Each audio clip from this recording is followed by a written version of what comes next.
Hello everyone. NCERT गणित कक्षा 11वीं में आपका स्वागत है।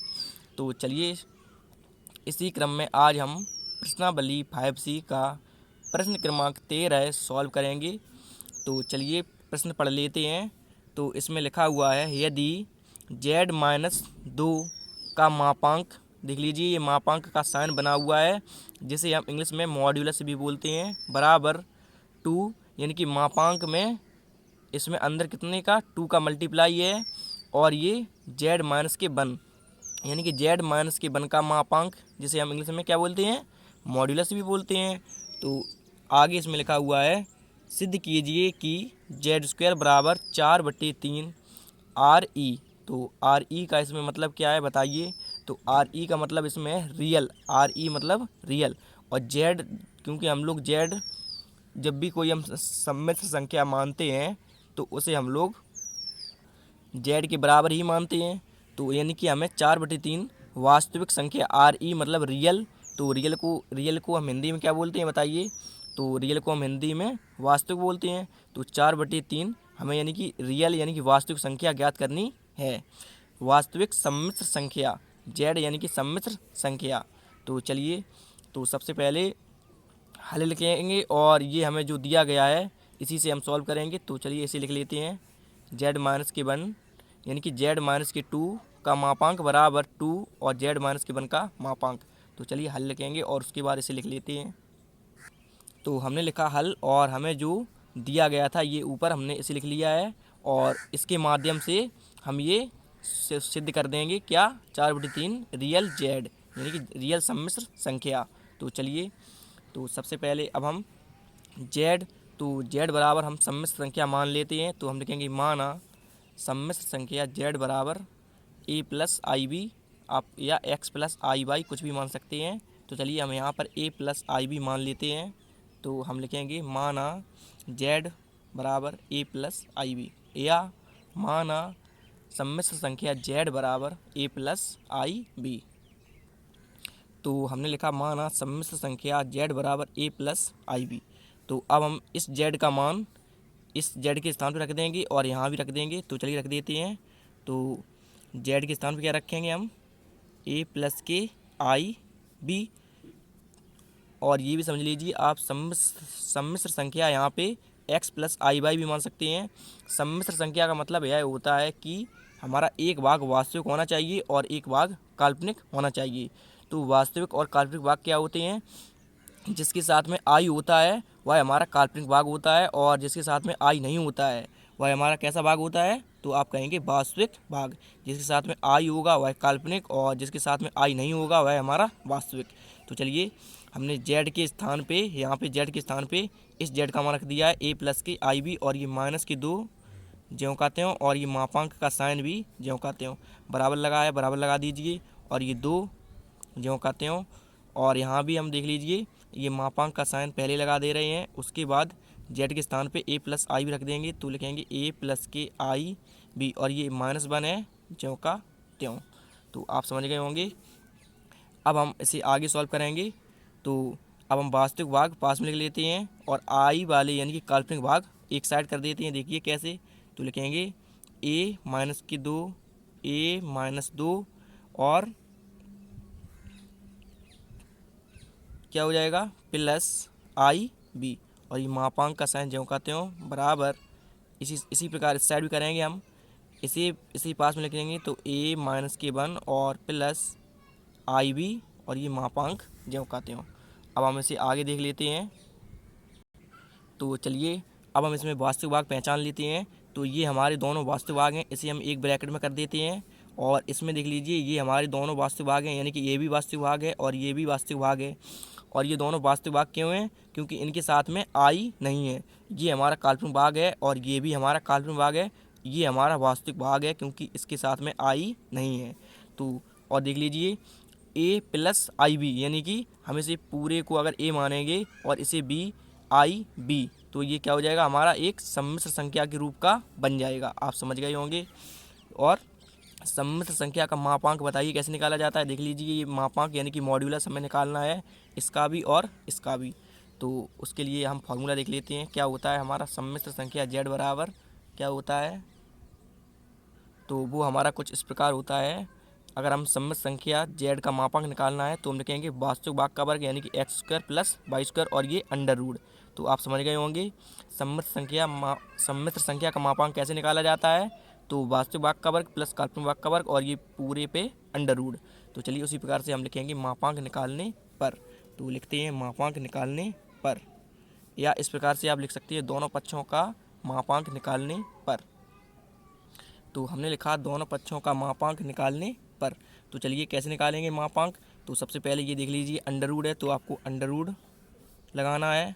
उसके बाद और लिखेंगे एक्स स्क्वायर यानी कि वास्तविक भाग है ये हमारा, और वाई स्क्वायर यानी कि काल्पनिक भाग है। तो चलिए वास्तविक भाग इसमें क्या है, a माइनस के 2 लिखेंगे, a माइनस के 2, और वर्ग है तो चलिए वर्ग लगा देते हैं, आप समझ गए होंगे। और इसमें प्लस लगा हुआ है देख लीजिए फॉर्मूले में, तो आपको प्लस लगाना है। और काल्पनिक भाग यानी कि काल्पनिक भाग इसमें क्या है बताइए, b, तो हम लिखेंगे b वर्ग। तो आपको ये आई नहीं लिखना है क्योंकि आई एक चिन्ह मात्र होता है, ये हमें यह बताता है कि यह काल्पनिक भाग है या वास्तविक भाग। और ये बराबर अब ज्यों का त्यों, और ये 2 भी आपको ज्यों का त्यों लिख देना है। और उसके बाद अंडर रूट, क्योंकि हम इस सम्मिश्र संख्या का मापांक निकालेंगे। तो वास्तविक भाग का वर्ग इस साइड a माइनस के 1 का वर्ग हो जाएगा और प्लस b का वर्ग हो जाएगा, क्योंकि काल्पनिक भाग क्या है हमारा b, और वास्तविक भाग का वर्ग प्लस काल्पनिक भाग का वर्ग। तो चलिए अब हम इसे आगे सॉल्व करते हैं। तो अब हम दोनों पक्षों का वर्ग कर देंगे ताकि ये अंडर रूट हट जाए दोनों साइड से हमारा। तो चलिए हम लिखेंगे दोनों पक्षों का वर्ग करने पर। तो हमने लिखा दोनों पक्षों का वर्ग करने पर। तो चलिए वर्ग कर देते हैं। तो जब हम वर्ग करेंगे तो ये अंडर रूट कैंसिल हो जाएगा, देखिए कैसे। तो ये मान हम ज्यों का त्यों लिखेंगे, a माइनस के 2 का वर्ग प्लस b वर्ग, और ये बराबर अब 2 का वर्ग। तो चलिए पहले हम कर देते हैं, उसके बाद 2 का वर्ग 4 कर देंगे। तो हम ये ज्यों का त्यों मान लिख रहे हैं और इसका हम होल वर्ग करेंगे, क्योंकि हमने लिखा है दोनों पक्षों का वर्ग करने पर। तो a माइनस के 1 का वर्ग और प्लस b वर्ग। ये अभी हमने जिस प्रकार से हमें ये ऊपर दिया गया था वही हमने लिख लिया है। अब हम इसका क्या करेंगे, वर्ग करेंगे, देख लीजिए कैसे। तो ये वर्ग हो जाएगा और ये होल स्क्वायर से ये अंडर रूट कैंसिल हो जाएगा, इसी प्रकार से ये होल स्क्वायर से अंडर रूट कैंसिल हो जाएगा। तो अब हम इसे आगे देख लेते हैं। तो आगे हमारा क्या हो जाएगा, तो आगे हमारा अब क्या हो जाएगा बताइए। तो ये अंडर रूट तो कैंसिल हो गया, तो ये वाला मान हम ज्यों का त्यों लिखेंगे। तो हम लिखेंगे a माइनस के 2 का वर्ग प्लस b स्क्वायर बराबर, और 2 का वर्ग देख लीजिए, इसका वर्ग अभी अंडर रूट कैंसिल हुआ है लेकिन हमें इस पर ये वर्ग लगाना है। तो 2 का वर्ग कितना हो जाएगा, 4, और इसे हम ब्रैकेट में लिख लेते हैं a माइनस के 1 का वर्ग और प्लस b वर्ग। तो आप समझ गए होंगे। अब हम इसे आगे देख लेते हैं। तो इसे हम a माइनस बी का होल स्क्वायर इसमें यूज करेंगे, देख लीजिए कैसे।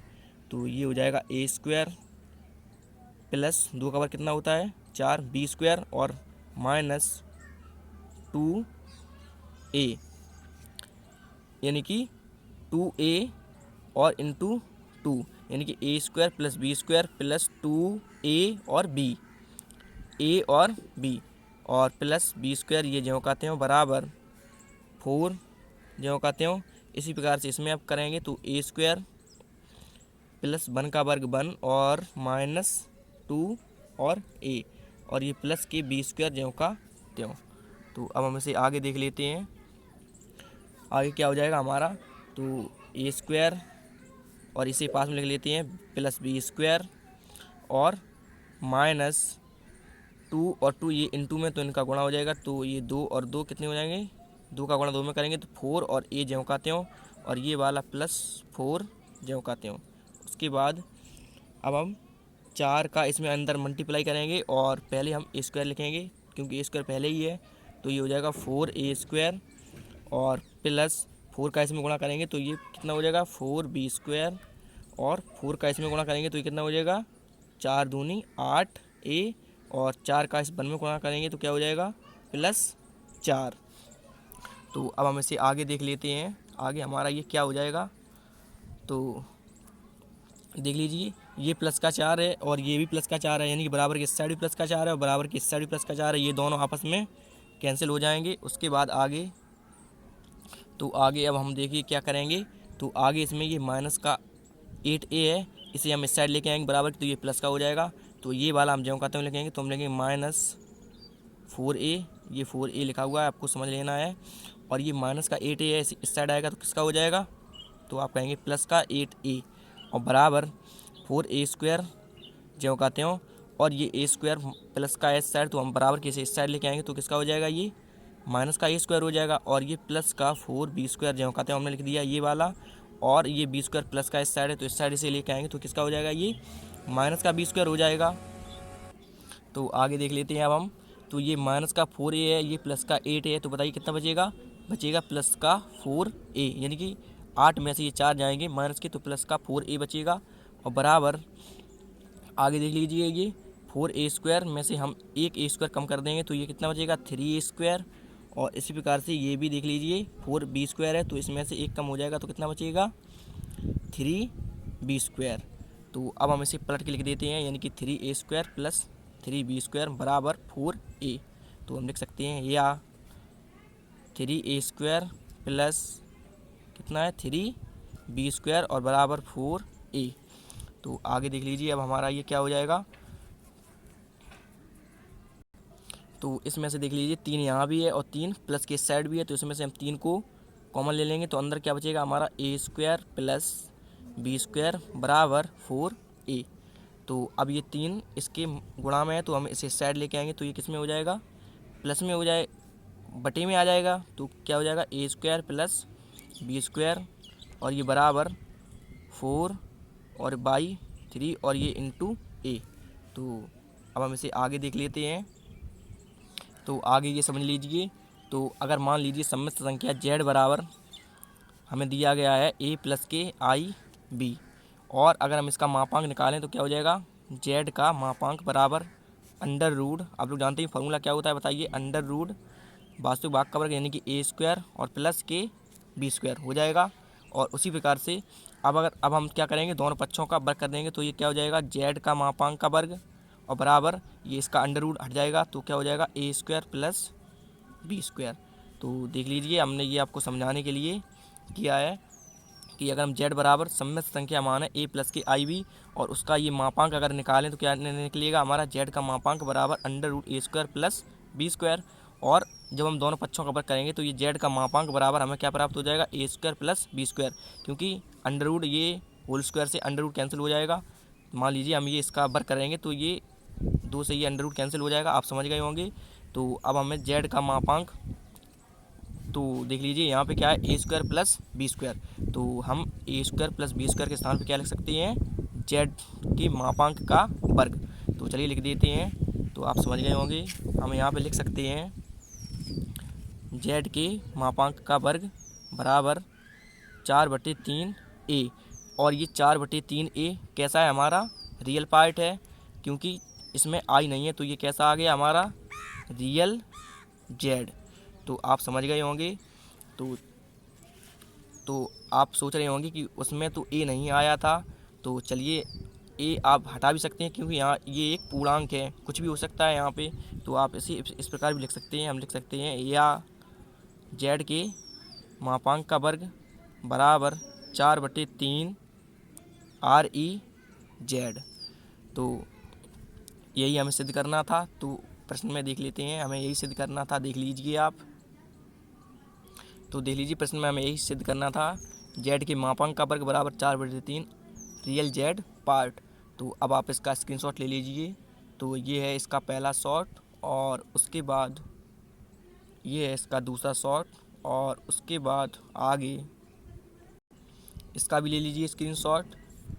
तो यही हमारा आंसर हो जाएगा। और उसके बाद ये नीचे थोड़ा और बचा हुआ है, तो आप यहाँ पे लिख सकते हैं सिद्ध हुआ। तो आशा करता हूँ कि यह प्रश्न आपको समझ में आ गया होगा। Thank you.